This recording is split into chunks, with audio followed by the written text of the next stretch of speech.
شهر رمضان الذي أنزل فيه القرآن.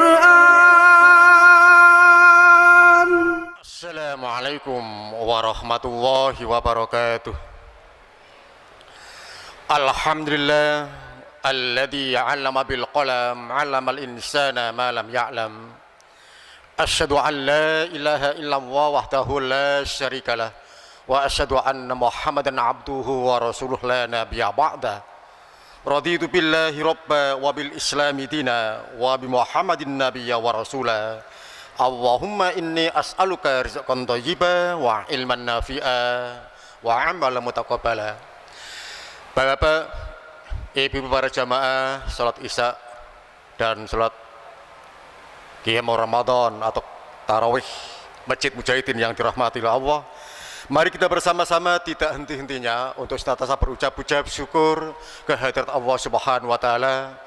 Karena sampai dengan malam hari ini kita masih diberi kesempatan oleh Allah untuk bertemu muka, untuk bersama-sama kita menegakkan salat di masjid yang insya Allah penuh dengan barokah dari Allah Subhanahu wa taala. Mudah-mudahan seluruh aktivitas kita selama ini semuanya diterima dan mendapatkan ridho dari Allah Subhanahu wa taala. Shalawat dan salam mudah-mudahan tetap terlimpah pada junjungan lebih besar Muhammad sallallahu alaihi wasallam.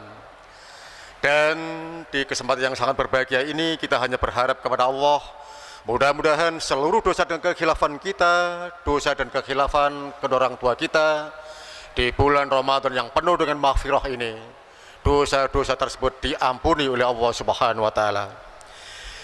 Bapak sekalian, Allah Subhanahu wa taala menciptakan langit dan bumi ini bersamaan dengan penetapan waktu.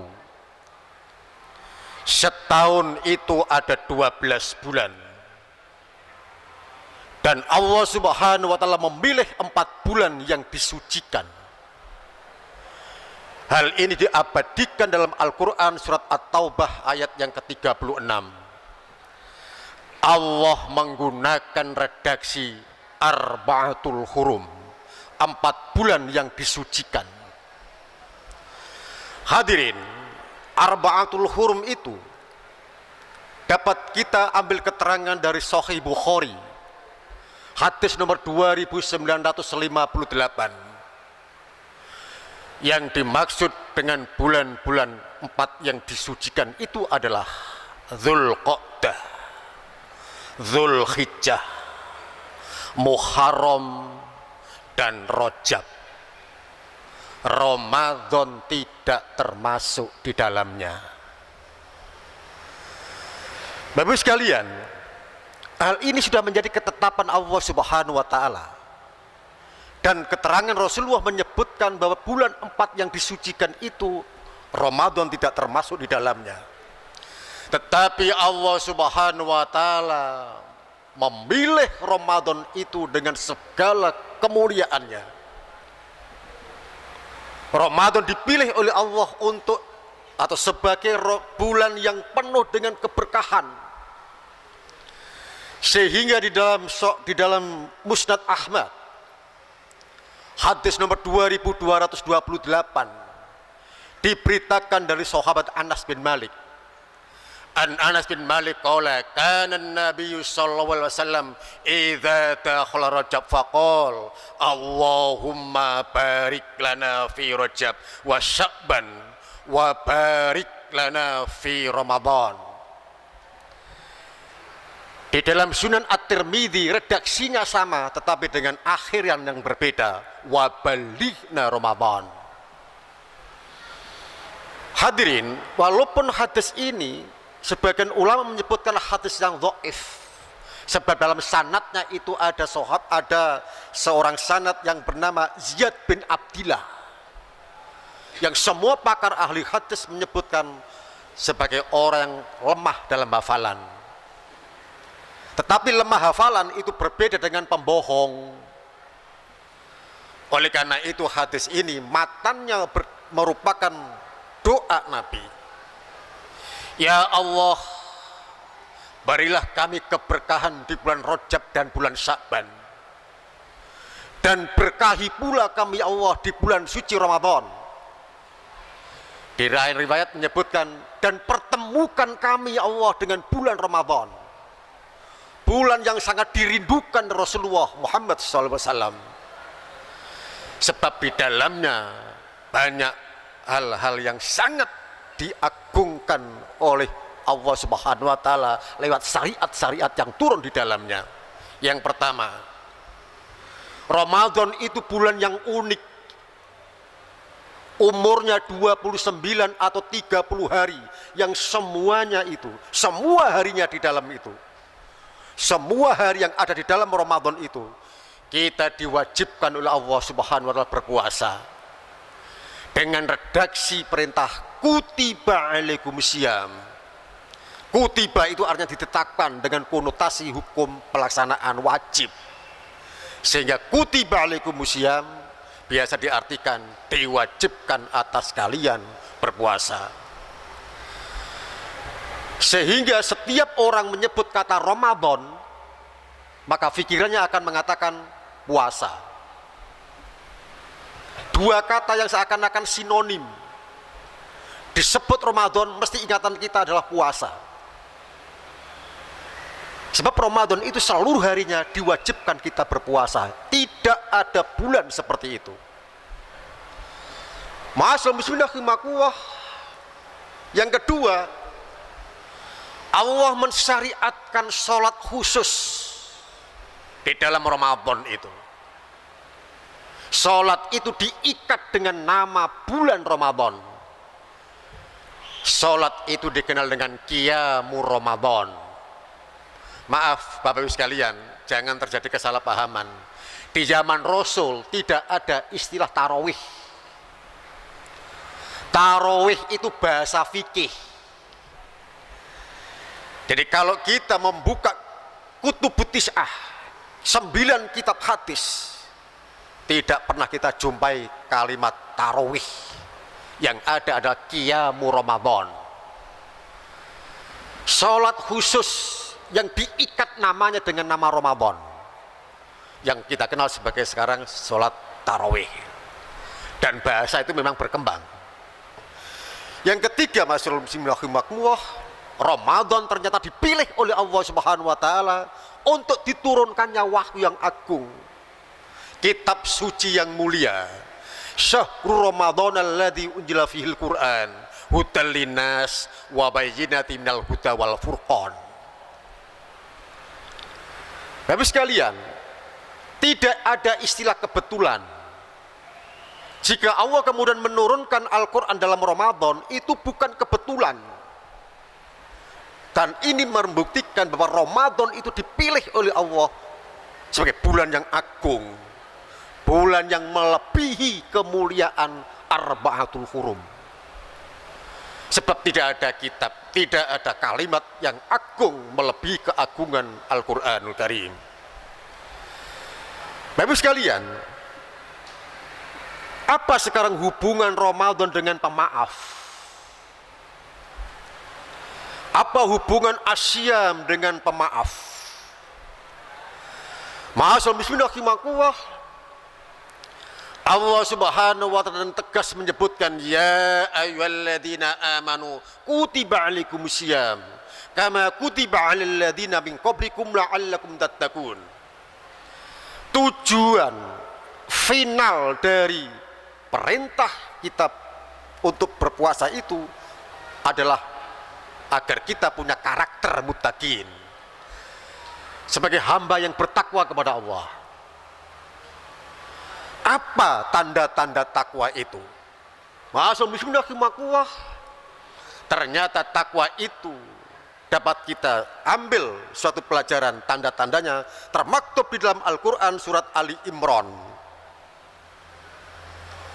Ayat itu sangat populer.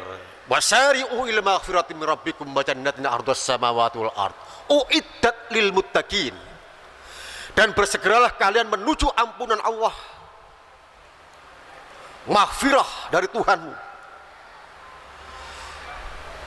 dan surga yang luasnya seluas langit dan bumi, yang disediakan oleh orang-orang bertakwa.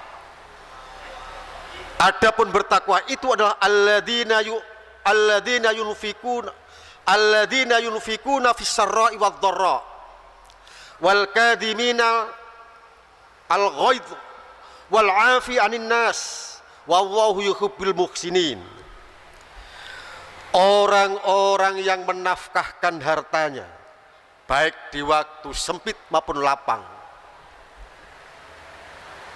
Hadirin, dilanjutkan, dan orang-orang yang menahan amarah, wal 'afina 'anil nas, dan orang-orang yang memaafkan kesalahan orang lain.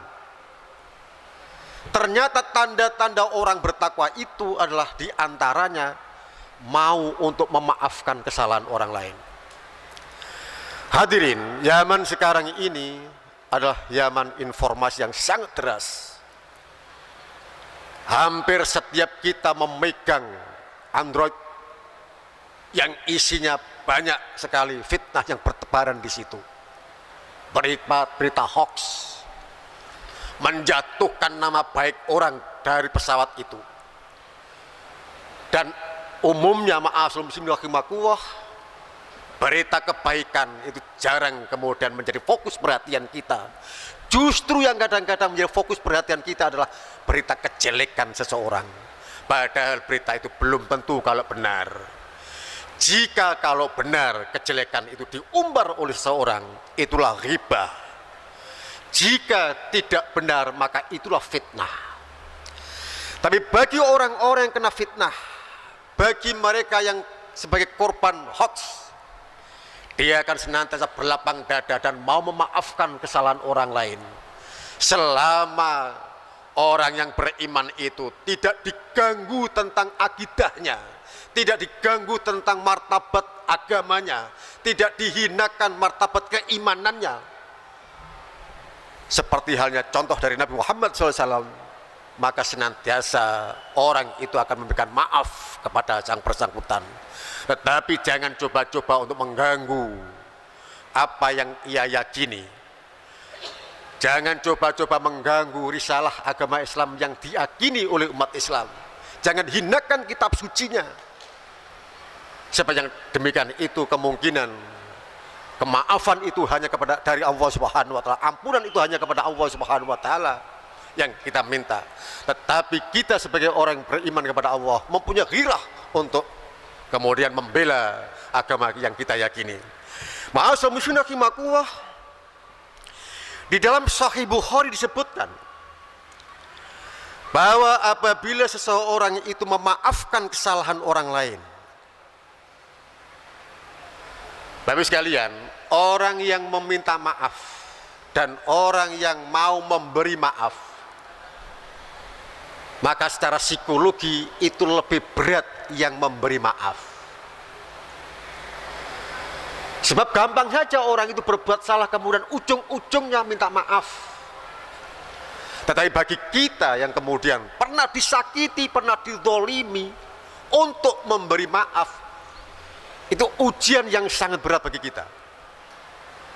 Sebab hati manusia itu mempunyai bakat-bakat yang terpendam.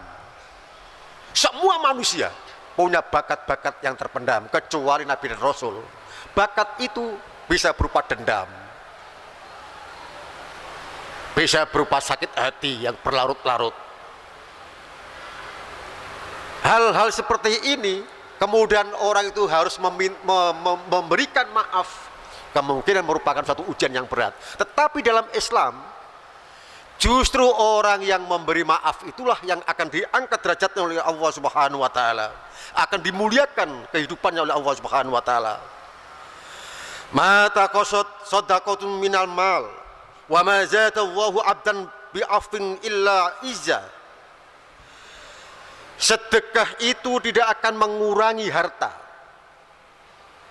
Dan orang yang memberi maaf kepada orang lain, tidak ada lain kecuali Allah akan menambah kemuliaan orang tersebut.